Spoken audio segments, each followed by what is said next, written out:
Kami dari kelas E1. Nama saya Muhammad Arif Kurniawan dengan NPM 250620020. Nama saya Arif Rahman Rahab, NPM saya 250620014. Perkenalkan, nama saya Muhammad Faris Arya Siregar dengan NPM 250620032. Perkenalkan, nama saya Muhammad Fikri Abdul Iksani, NPM saya 2506222. Nama saya Yogun Kurnia Pratama, NPM 2506200-227.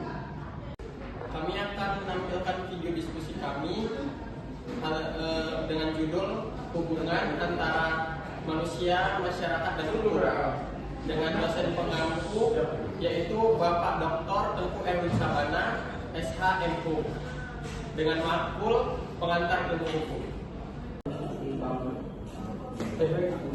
Tadi yang pelajaran Pak Tengku itu tentang hubungan manusia, masyarakat sama hukum itu sebenarnya gimana ya? Menurut aku ya, hubungan antara manusia, masyarakat sama hukum itu saling berkaitan loh. Kayak inilah contohnya. Manusia itu kayak itu kan manusia itu adalah makhluk sosial kan, selalu berinteraksi. Nah, dari interaksi inilah terbentuk masyarakat. Masyarakat tanpa hukum itu pasti perilakunya bakal semena-mena sih. Jadi hubungan antara manusia, masyarakat sama hukum itu kaitannya itu erat kali gitu. Itu sih menurutku. Mana kalau menurut kalian? Saya setuju, karena hukum itu berperan penting. Tapi hukum nggak bisa berdiri sendiri, karena hukum belajar dari normal yang ada di tengah-tengah masyarakat. Karena itu harus dukung kesepakatan sosial sih. Tapi kalau ada masyarakat, hukum kayaknya nggak ada juga. Realita kenyataannya, hukum itu seringkali terikat itu sama norma dan budaya. Jadi hukum tuh nggak tertulis tuh lebih sering membuat kekacauan gitu. Bagus tertulis. Norma sosial itu memang penting, tapi tanpanya ada hukum yang jelas, itu seringkali mengacaukan gitu lah. Yang ada jadi fungsinya hukum itu agar bisa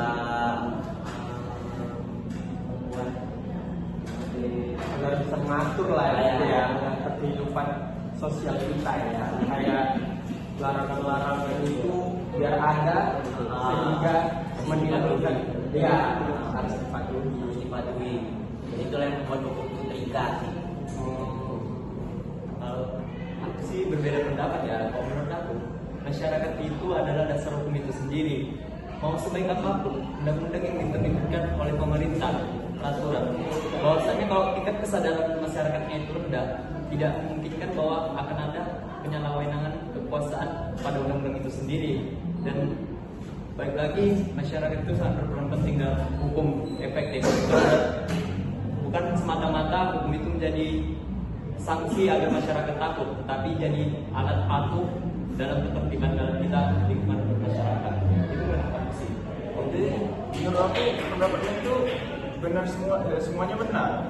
Hubungan ini tengok hubungannya memiliki hubungan timbal balik. Jadi manusia membentuk masyarakat, masyarakat melahirkan hukum. Jadi lalu hukum itu kembali membentuk masyarakatnya itu sendiri. Setelah itu ketiganya ini menurut aku nggak bisa dipisahkan.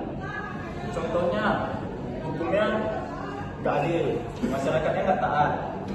Jadi kalau ketiganya ini dipisahkan, salah satunya ada yang rusak. Sistem sosialnya ini jadi terganggu, gitulah. Setuju sih. Karena hukum itu kan anak paksaan.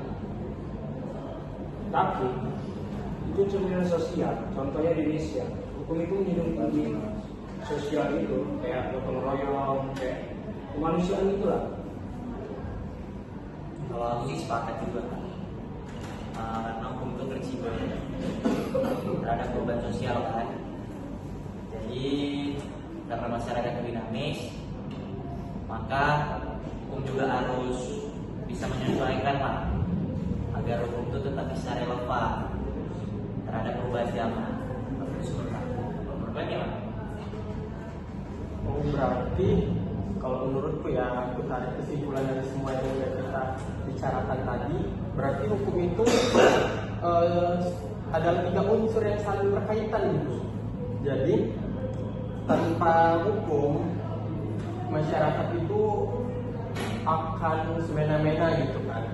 Jadi hukum itu benar-benar harus kita harus terikat dari diri kita sendiri dan harus bisa menjadi budaya di hukum itu sendiri. Itu sih menurutku kalau kesimpulannya. Sekian dari kami. Assalamualaikum warahmatullahi wabarakatuh.